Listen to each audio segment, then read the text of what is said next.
दोस्तों नमस्कार। आज है रक्षाबंधन और रक्षाबंधन के दिन जो है हम लोग अपने गांव में हैं और रक्षाबंधन का जो है त्यौहार मना रहे हैं।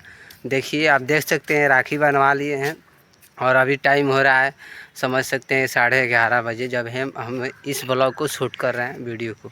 तो आपको बता दूं, हमारे जितने भी सब्सक्राइबर से व्यूवर्स से आप लोगों के लिए हमारे तरफ से जो है रक्षाबंधन की ढेर सारी बहुत बहुत शुभकामनाएँ और बधाई। और आप भी जो है जैसे भी है, जहाँ से भी हैं, जो है रक्षाबंधन का त्यौहार जो है मना रहे होंगे। और हम भी हैं, हमारे घर के बगल में जो है एक जो है विद्यालय है, जनता हाई स्कूल तेलुआ है में जो पढ़ता है, उस विद्यालय का नाम है जनता हाई स्कूल तेलुआ, +2 तक है। तो इसी विद्यालय के प्रांगण में आए हैं और अभी देख रहे हैं आप लोग कि हम लोग जो है वीडियो बना रहे हैं और आप लोगों को जो है बधाई दे रहे हैं। तो आप लोग भी बने रहिए हमारे साथ और ऐसे ही रक्षाबंधन की त्यौहार जो है मनाते रहिए। और हमारे तरफ से आप सभी को फिर से एक बार रक्षाबंधन की ढेर सारी शुभकामनाएँ और बधाई।